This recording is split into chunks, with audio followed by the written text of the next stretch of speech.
Assalamualaikum warahmatullahi wabarakatuh. Hamdan syukranillah, salatan wassalaman ala rasulillah. Bismillahirrahmanirrahim. Qala rabbi syrah li sadri wa yassir li amri wahlul 'uqdatam min lisani yafqahu qawli. Qala al-musannif rahimahullahu ta'ala wa nafa'na bihi wa bi'ulumi fid dharain. Amin. Jadi, karena pada pembahasan sebelumnya kita sudah membahas tentang air, nah sekarang kita akan melanjutkan air lagi. Apa? Yakni air jika dilihat dari segi hukumnya. Jadi air, kalau kita lihat dari segi hukumnya terbagi menjadi 4. Yang pertama ada air mutlak atau air suci mensucikan yang tidak makruh untuk digunakan. Nah, kategori pertama inilah yang bisa digunakan untuk bersesuci.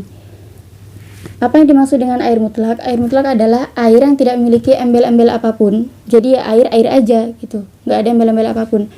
Dan juga atau dia memiliki embel-embel di belakangnya tapi nggak mengikat.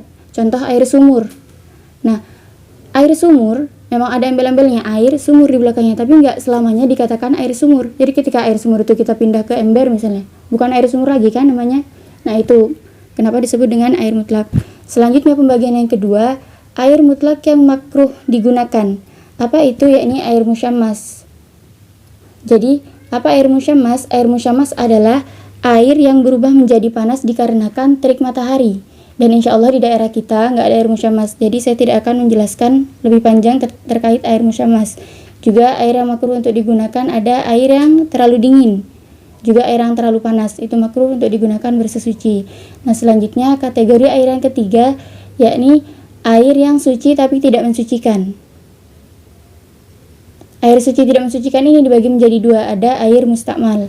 Air mustakmal adalah air yang sudah digunakan untuk menghilangkan najis, atau air yang sudah digunakan untuk bersesuci yang fardu, dan volume airnya nggak berubah. Nah, jadi itu tadi definisi air mustakmal. Contohnya gimana? Misal, ada air seember, di ember ini ada air 1 liter. Nah, kita gunakan untuk wudhu misalnya, atau kita gunakan untuk membersihkan najis yang ada di pakaian. Nah, ketika pakaian ini sudah selesai disucikan dan sudah diangkat, nah ternyata air di ember ini kurang dari 1 liter, nah itu baru bisa dikatakan air mustakmal. Kalau misalnya air ini bertambah dari pertama 1 liter jadi 1,1 liter, nah itu nggak bisa dikatakan air mustakmal, tapi disebut dengan air najis. Kenapa? Karena dengan bertambahnya air ini dicurigai mungkin ada unsur najis yang tertinggal di dalamnya. Itu air mustakmal. Nah, selanjutnya masuk ke kategori air suci tidak mensucikan yang kedua. Apa? Yakni air yang berubah disebabkan barang yang mukhalid. Air yang berubah disebabkan barang mukhalid dan suci. Apa itu barang yang mukhalid? Barang mukhalid adalah barang yang tidak bisa dipisahkan dari air serta tidak bisa dibedakan oleh pandangan mata. Contoh, ada air segelas, kita campur dengan bubuk kopi. Nah, otomatis kan mana airnya mana kopinya nggak bisa dibedakan.